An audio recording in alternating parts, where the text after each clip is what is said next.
Hey everyone, it's Dr. Rick, and today's tutorial is on spirituality. Now, that's going to be a tough sell for a lot of people. However, I just hear me out. I think it's very valuable, and I'll tell you why. I'll try to present to you why with some studies from NIH.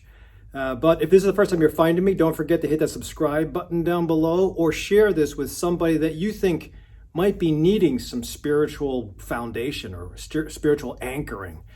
And unfortunately, in the United States, the medical system pulls out the spiritual card at end of life. Or palliative care, I think there's always going to be a spiritual coach. That's a shame because it's really important.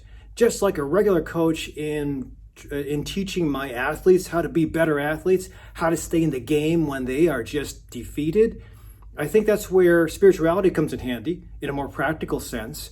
But if you've ever, and I'll refer to it later, well, I might as well refer to it now, but if you've ever heard about Bruce Lipton, Bruce Lipton he's a best-selling author, but he is a scientist out of University of Wisconsin. And he came up with this. This is an audiobook, The Biology of Belief. He also has, I think, two others. Very good scientist. However, the bottom line was that, and he was also not outed, but he was controversial with his peers way back when the Human Genome Project had just come out. So Western medicine is based on a lot of hard evidence, hard facts. So Western medicine or allopathic medicine, even osteopathic medicine, is based on hard facts. Hard facts can be reproducible evidence or studies that are reproducible. And you can find it with regards to mind, meaning behavior. You can find it with regards to the body, definitely, because if you trace back where all the studies are paid for, it's usually pharmaceuticals, and pharmaceuticals always have a pill for every ailment.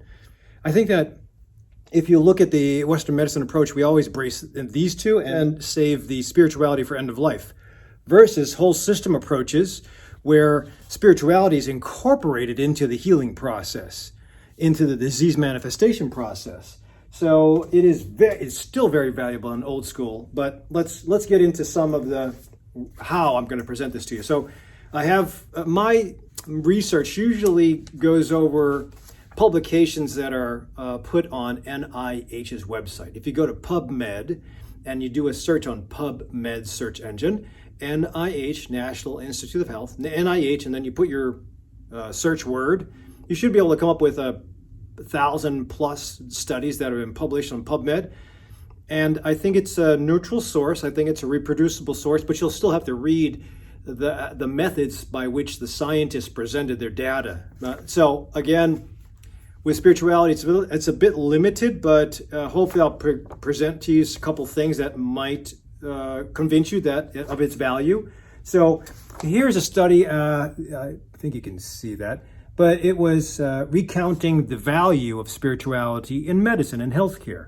And it's kind of cool because this one talked about the history of spirituality, and apparently way back in the medieval times, when the healthcare system had anybody with schizophrenia, psychosis, bipolar disorder, which wasn't available back then as a diagnosis, major depression, anxiety, they were there was no psychiatric center back then, so they were put to monasteries and religious communities to take care of the sick until we eventually had an organized healthcare system, and then you had mental health as part of that. But a pretty interesting history of spirituality. There's actually a history of it. But the idea would be, how can it help you or your doctor in your disease that has been newly diagnosed, or your old disease that you're just carrying through and making a mark or maybe getting worse? I think I'll present to you a couple more. This is the value of spirituality for the primary care doctor. And it's nice because, number one, if people don't have a spiritual practice, the doctor, your healthcare provider, can maybe suggest that to keep you anchored. I mean, if you look at the data, I didn't put any of it here. You can search it on your own, but if you look at some of the data with breast cancer survivors or influenza, those who have high stress and low spirituality usually will succumb to the disease more so than those who have a spiritual practice. And I think part of that, you can draw your own conclusions. I think the studies are very superficial because there's too many variables. That's ultimately the problem between families, between religious sects and practices, between the education that's available. There's a lot of variables, and when you have too many variables, studies become weak. That's essentially how randomized controlled trials work.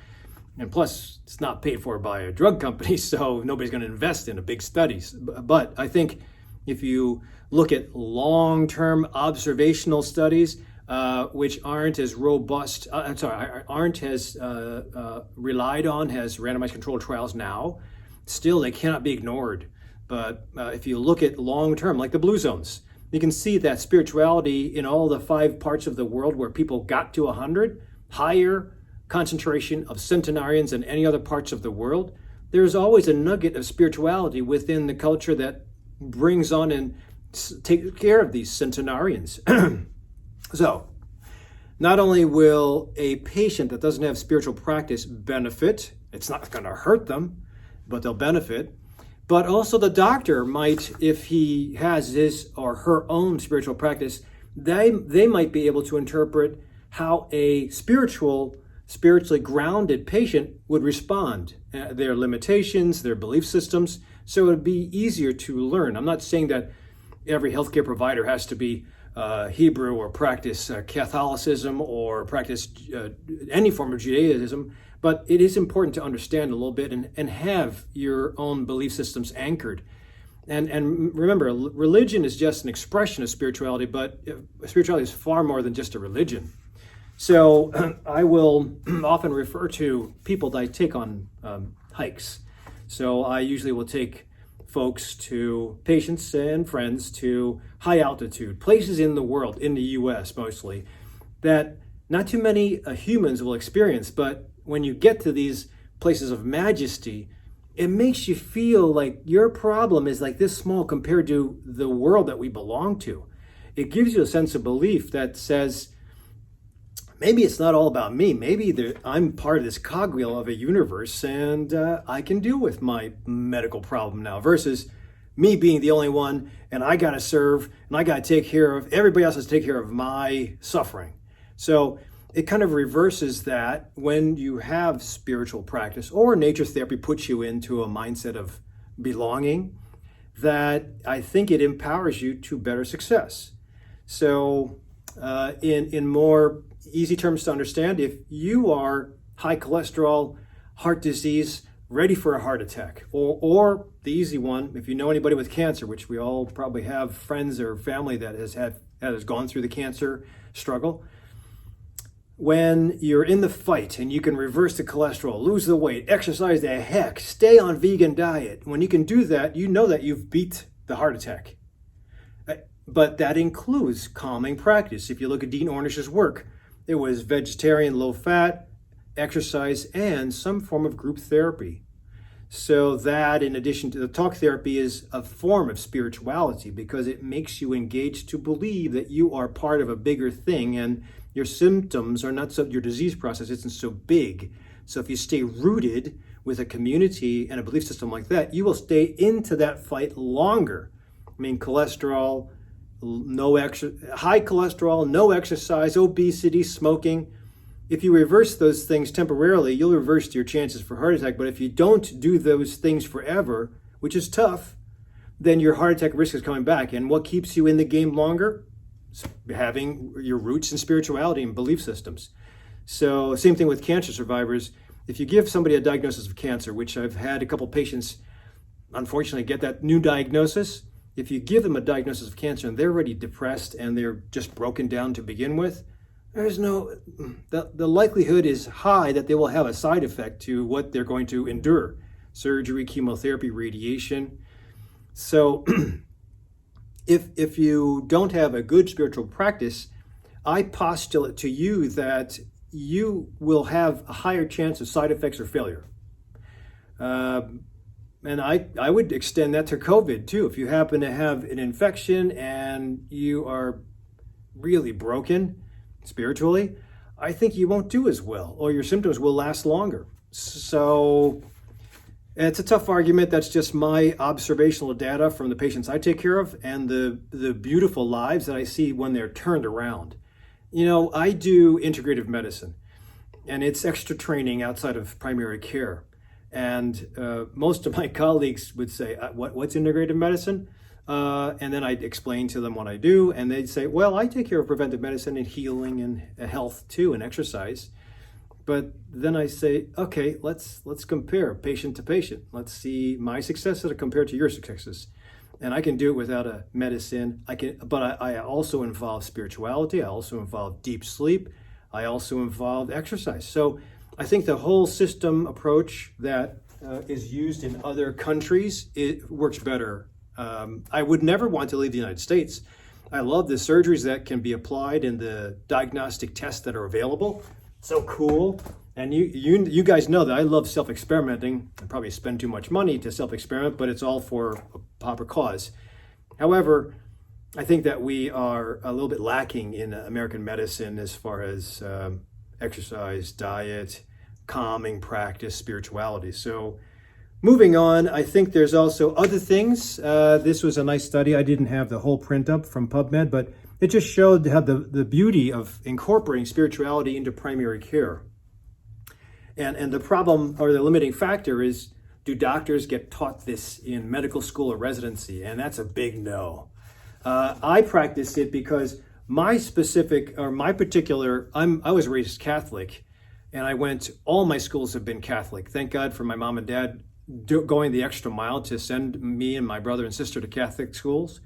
I am still in contact with one of my teachers in philosophy/religion, Mr. Oxley, and he is going strong. I have to say, I think he's surviving and doing well because of his spiritual practice. I remember he would always be smoking a pipe and thinking, and contemplating. I think there's great value in that, but sometimes if you're totally stressed out, and he also did martial arts too, but hey, Mr. Oxley, but the problem is, again, it's a tough sell. It's like, in school, religion is like extracurricular. It's extra. Not in Catholic school, but in college, it's like, I'll just take it as a cake course. It'll fill in my credits. When in actuality, it's really valuable to learn about old stuff. But anyway, this is what I would wear in this pouch. One of the sacraments, or one of the statues my mom gave me when I was growing up. And for some reason, it really resonated with me. It made me think, and I'm an athlete at heart. I'm still an athlete, I'm just slower and heavier. But I would always have the belief system that I'm going to win. So I would pin this to the back of my jockstrap, but in my track uniform, and I would always rub back here. People probably thought I was picking my butt, but I would rub back here, say 3 Hail Marys, get down to the blocks, and then kick some ass.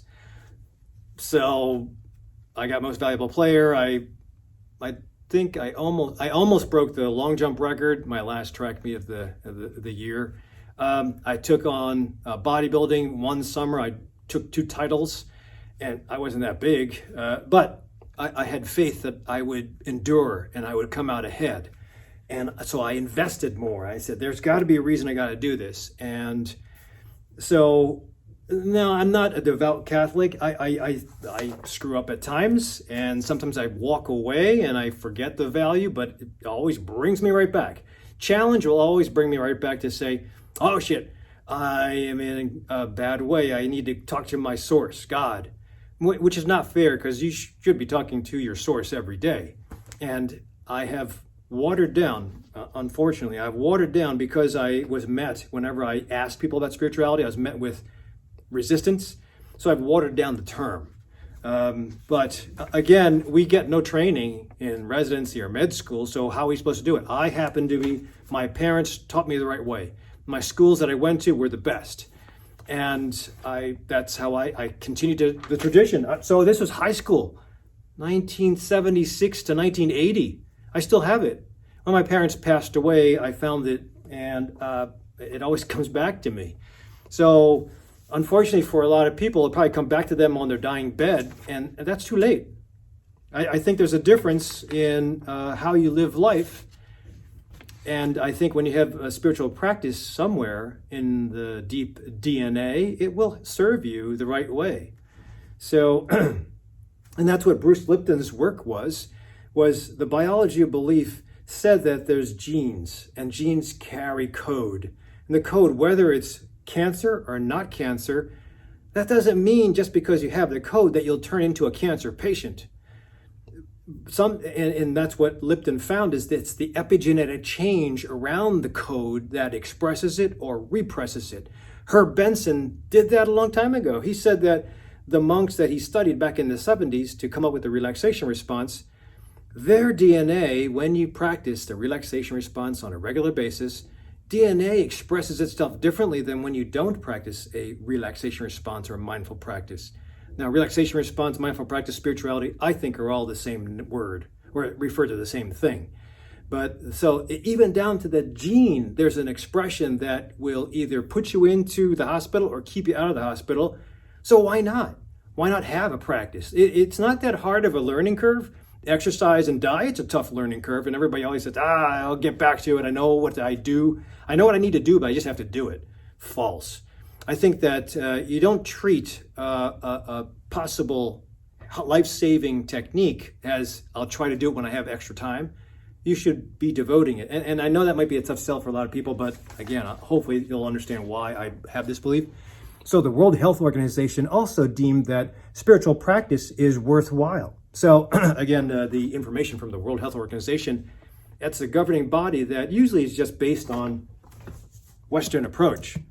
But they suddenly started to take this into account because I think there's more scientists that are buying into the fact. Now, there's a lot of neuroscientists that I follow out of Stanford and Harvard, and they're starting to move into the evidence-based ideas of having spirituality and mindfulness practice as far as a seed for neuroplasticity. The data is yet to come, but so this is mindfulness as a reason. I just brought this up because it does show that there's value in mindful practice, but as I mentioned, I watered down my questions and answers because when I would say, I always have an integrative integrative medicine questionnaire to learn the best out of what that person comes to me with. And I can take them at where they lie or where they stand, show them their strengths, embrace their weaknesses, and have them project into success and maybe conquering their disease. But sometimes when I say, okay, what's your spiritual practice? Most people would say, I don't go to church. Some will say, I'm not interested. So some very small percent, but some will go back on their heels, maybe because of some previous event or encounter, go back on their heels and say, I don't want to talk about it. I've had that happen a couple of times, and it has affected me in that I've had to water down or candy coat the word. And I'm assuming it's because somebody tried to sell a Bible or somebody tried to get them to go to church and they just didn't want to and they're too pushy maybe. That's what I would think, pushy salesman. Because sometimes, people who are based in spirituality, because it has served them, they're very enthusiastic and try to sell. I know in Cook County Hospital when I was in medical school, I remember one of my friends had introduced us to a very devout New Age Catholic or Christian, and he was really trying to sell me, and he wouldn't stop. I had to tell him I'm not interested. I'm very comfortable with my religion, my spirituality, and I just had to stop the conversation. So I can understand some people are a little apprehensive about that word. So I used mindfulness. What is your mindful practice is my questions and answers now. And that, nobody knows what that means. Then I have to say, okay, do you do any kind of meditation? Do you do any kind of prayer? Do you do any breath exercises? And most people will say, oh, yeah, I do yoga once a month. Okay, I mean, if cancer is trying to knock on your door every day, twice a day, and you're doing yoga once a month, I think there's a disequilibrium there. So yes, it is to hold back the expression of cancer. It is to hold back the expression of heart disease. You've all seen the guy that's heavy and his cholesterol's terrible. No, he's heavy and he eats terribly, but his cholesterol is good and he's laughing all the time. The Buddha is a huge guy. He was spiritually enlightened. Not that has any bearing, but so that brings me to the foundation of a lot of non-US based healthcare systems. So India has, or I should say, India has its Ayurveda. Ayurveda is the practice of health and healing, and it includes spiritual practice. Yoga is just one expression of many arms of Ayurveda. Traditional Chinese medicine, this is Wayne Dyer's book, but he interpreted a very old book of knowledge. The traditional Chinese medicine has its basis in spirituality. American Indian even bases a lot of their healing systems on spirituality. In American Indian, it's very figurative recreations of spirits as far as animals or presence, but still they're based on spirituality. In fact, I think even in Africa, they had something called a pointing bone that a voodoo doctor would say, you're going to die. And just by the scare of the belief system, the people probably had Takotsubo's cardiomyopathy and died because they were pointed at by the voodoo guy with a bone, a pointing bone. So there's theory to that, but just look it up, pointing bone voodoo. But that's an ancient belief system. It was used the wrong way, probably. Now again, this is an old book. This is a King James version. A patient gave this to me, and I have my favorites. Ephesians. So to read the Bible, you have to understand how parable works, because you can't just say, you can't read it for its face value and assume, oh, that's what they meant. You have to interpret it the right way. That's what that's what most of the parables are about, but very great, vast knowledge in this tiny little book. So there is value. You have to understand the value. You have to practice it. So I usually, in my watered down way, which I'm going to change because I am on a spiritual journey as well, because I'm being shocked at this point in time back into having a good spiritual grounding because of the bad crap that's going on in my life. But it's all for a reason. And I have faith that I'm supposed to do something. I know I've proven that my worth is here, but the system comes and gives you different messages and made me believe I was just average, and I know I'm not just average. And I have an army of warriors and successful patients to prove it. And I think my investment into my patient to include spiritual practice is what usually I think, placebo or not, if you consider that, is what I think gives my warriors the advantage over other doctors' patients. So I will challenge any doctor in the area, and I will go head to head with how do you formulate a lifestyle plan? And I will always include spirituality, in addition to nutrition, proper eating, and exercise of some sort. So yeah, I'm being bold, but I have confidence in my patients and my skills. So in Western medicine, there has also been to be reimbursed by insurance. So again, I showed you the World Health Organization starting to accept it. There's actually paradigms of different psychotherapies that are useful and accepted and reimbursed. But unfortunately, whether it's you don't have to practice dignity therapy but it's always introduced end of life. And if you look at the hospitals, the only place you'll find a chaplain that's paid for is in the hospital. If I was to find chaplains aren't paid for by healthcare insurance. Exercise isn't paid for by healthcare insurance. Nutrition kind of is paid for, not supplements, and we're all deficient on stuff. So I think that what's lacking, if you fix it, should get you projected into the right direction. And I think definitely spiritual practice is lacking. And there is no pill that'll make up a spiritual deficient life. There's only going to be some kind of practice. And the practice has to start with a coach. I can give you, everybody's a little different. I can touch on what you've experienced. I can add to it with the coaches that we have in the area. If you're not in the area, you can contact me through the internet or look into your area for integrative medicine doctors and see if you can find somebody that believes in spiritual practice, and hopefully they can support you on your journey. So hopefully I've made an argument for the positive effects of spirituality. If you have any questions on what you've done or witnessed, please put them down below. And everybody else, don't flame them. I think there's a lot of great anecdotal stories that come from a belief system that's adopted or embracing spirituality. Even if you don't like spirituality, put your comments down below and we'll flame you. No. So hopefully this helps. Pass this on to anybody else that you think might benefit from it. Otherwise, don't forget to subscribe, and I'll see you at the next video.